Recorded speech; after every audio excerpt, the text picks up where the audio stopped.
All right, let's talk about writing. We're going to completely transform how you think about it. Forget just, throwing sentences together. Today, we're going to become architects. We're going to draft the blueprint for the perfect paragraph. So first, let's talk about a problem that, let's be honest, we've all run into: the wall of text. You know exactly what I mean, right? That giant, intimidating block of words with no breaks, no room to breathe. It's basically where good ideas go to die. I mean, this just captures that feeling perfectly, doesn't it? Picture yourself trying to read something like this. Even if it's a topic you're really into, your eyes start to glaze over, the ideas all kind of mush together, and, well, before you know it, you're checking your phone. That's the exact problem we're here to fix. So yeah, it's easy to feel lost in a mess like that. But don't worry, we're going to go from that total confusion to crystal clarity. And we're going to do it by thinking less like writers and a lot more like builders. This right here is the key idea. A great paragraph isn't just a random container for words. It's a carefully constructed home for one single idea. It needs a plan before you even start, a solid foundation to build on, and a really sturdy structure to hold the whole thing together. So before you start any construction, what does every good architect need? A blueprint, of course. For us writers, that blueprint is made up of three absolutely essential pillars that are going to guide every single decision we make. And here they are, the three pillars of your writing blueprint. First up, your purpose. Basically, the why behind what you're writing. Second, your audience, the who you're building all this for. And third, your tone, the how or the attitude and feel of your writing. I'm telling you, if you get these three things right from the start, your structure is going to be solid. Okay, let's zoom in on that first pillar. Purpose. This is your mission. Why does this paragraph even exist? Are you trying to inform somebody, persuade them, maybe just entertain them? Knowing your why is the absolute first step in any project. Next up, audience. This one is so important. I mean, think about it. You wouldn't build the exact same house for a college student as you would for a family of 6, right? The design, the words you use, even the examples you pick, it all changes depending on who's going to be living in your paragraph. And the final pillar of our blueprint is tone. This is the vibe, the personality of the house you're building. Is it a serious, formal academic structure, or is it more casual, maybe even a little funny and exciting? Your tone completely sets the mood for the reader.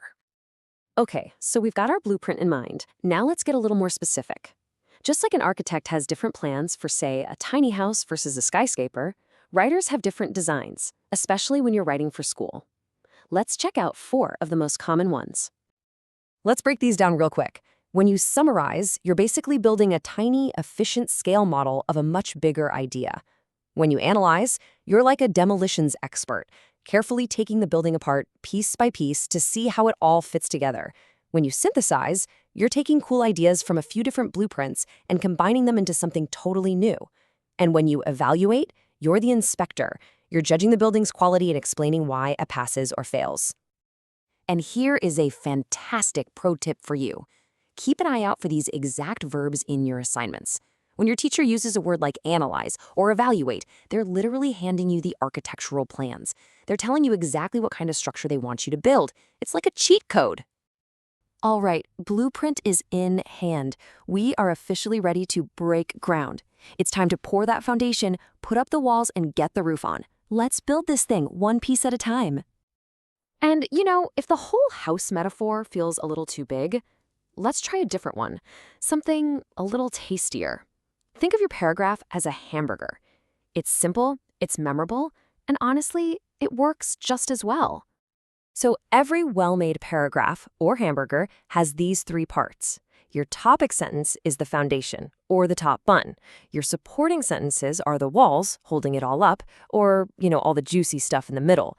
And the concluding sentence is the roof that finishes it off, the bottom bun that holds it all together. Let's start with that foundation, the topic sentence. This is, without a doubt, the most important sentence in the whole paragraph. It states the one and only one main idea that the paragraph is about. It's the promise you make to your reader. If you mess this part up, the whole thing just crumbles. Let's see this in action, okay? A weak topic sentence is just vague, general. People rarely give firefighters the credit they deserve. Okay, but which people? What credit? A strong one, though, is super specific and focused. During the October riots, Unit 3B went beyond the call of duty. Boom. Right away, we know exactly what this paragraph is going to prove. No guesswork needed. So once your foundation is set, you start building the walls with your supporting sentences. This is where you actually prove the claim you just made in that topic sentence. You use your building materials, things like reasons, facts, statistics, quotes, examples, to give your paragraph real substance and strength. Without these, your topic sentence is just an opinion floating in the wind. And finally, you put the roof on, the concluding sentence. Its job is simple. Wrap it all up. It should summarize your main point without just repeating it word for word. It gives the reader a nice, satisfying feeling of completion before they move on to the next paragraph or the next house. So let's bring this all home. When you follow this process, you stop being just a writer. You become an idea architect, someone who can build clear, strong, and persuasive structures for any thought you have. Let's go over that final checklist. Here it is, your builder's checklist. Always start with that blueprint. Know your purpose, your audience, and your tone.